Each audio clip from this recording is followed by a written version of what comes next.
What's going on, guys? It's your boy, John the Liquidator, coming back with breaking news. So it looked like Christie is still refusing to answer reporters' questions in regards to that lineup change. Guys, for this one here, we got to go all the way up to Indy. Let's get it. Let's go. Shake the haters off.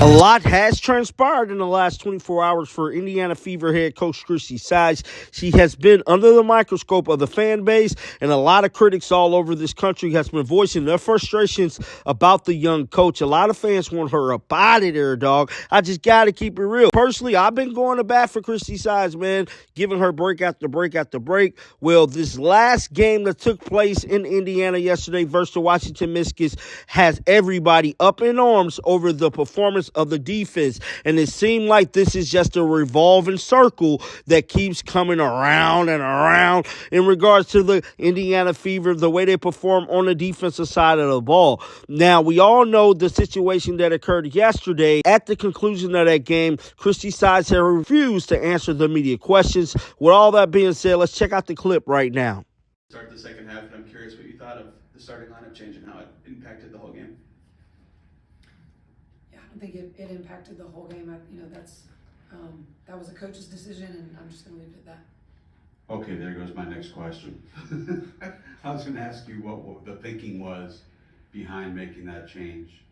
You're not going to answer? That was just a coach's decision, and that's where we're going to leave it.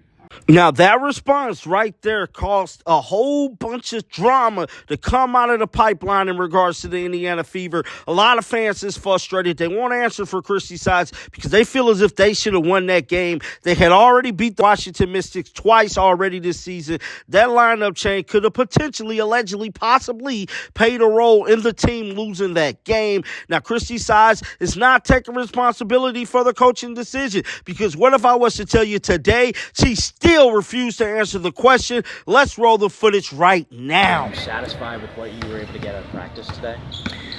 Yeah, I think they came in focused. We had a really good video session. We were able to watch some things that we didn't do those first three quarters that, if we'd have done like we did in the fourth quarter, it would have been a different outcome.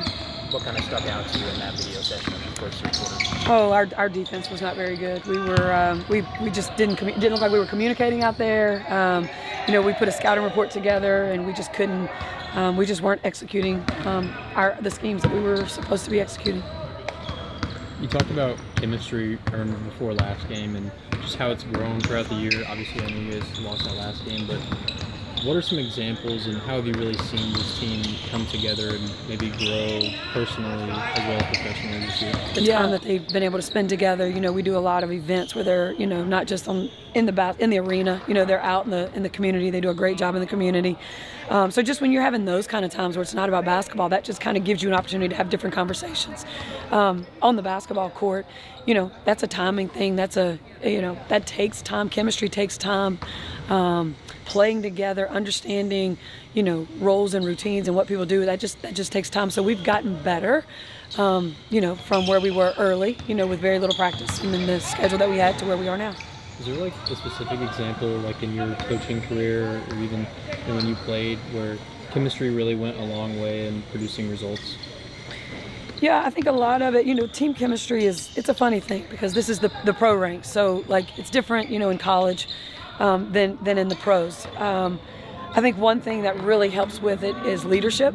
I think if you have a veteran leader that's, has been through the trenches like we're going through and understands it, they can kind of give some positive information and some just to help in these times, just for example, you beat New York, right? And, it's one of the best wins we've had here in a long time. And, that's a hard, to play your best, after you've already played the best, that's really tough to do, the game after the game. And so that was a conversation without trying to be too much about it before the game yesterday, trying to talk to them about it, to understand, And then, Washington, it's our third time to play them. Like, they're a scrappy team. They play so hard. We beat New York, but now people are coming at you even more. And so you've got to understand just some of those different things throughout, being at this level in the WNBA. Has there been a veteran in particular this year who has kind of stepped up in that regard? Yeah, I think it's a collective effort. I think Timmy's been really good. E-Dub, AB, Katie Lou, just the ones that have the years experience or trying to figure it out with these young ones as well. And it takes some time. You mentioned Penny. I know she's a big defensive presence too. Just how has it been just adjusting to her being on the bench with an injury, kind of especially with defense? Yeah. Well, Timmy's just a spark on both ends. She's able to get out and run in transition, but she's just a seasoned vet who understands, she can get out there and she understands personnel and she understands where people are going to go and when help is needed and how to keep playing through different actions. So, yeah, it's tough to not have Timmy available for us. With her injury, too, she played through it a little bit, I think, against Phoenix, and now she's out against, did she, re-jam it? Or? Yeah, we're getting more information on that. She's rehabbing and just trying to, she's going to be out tomorrow for sure. But, just trying to get more information on it and see where we are. You had the high of beating New York and then the low of losing to Washington. You touched on it a little bit. What was the sentiment of the players just kind of walking into practice today? I think just, making that a learning experience and just can't let that happen again. But like I said, this is the WNBA, the best women's league in the world, and it doesn't matter your record. Every team is going to play you hard every night, and you just have to be ready for that. Will yesterday's outcome likely lead to a change in the starting lineup again? Yeah, so I wasn't going to speak on that, and that is team business, and we'll just keep it at that. And I'm not going to discuss that. But we're, ready to go for That tomorrow. was Indiana Fever coach Christie Size still remaining not to take responsibility for that coaching decision. People in the media in Indiana is starting to get frustrated with Christie Size not properly answering these questions. As of right now, it is unclear what the starter lineup is going to be for this next matchup. But guys, get down in the comments section. Let me know your thoughts about this. Keep them Bills on because I'm going to bring you the news. And until next time, man, shake the haters off. I'm out of here. Peace out. Shake the haters.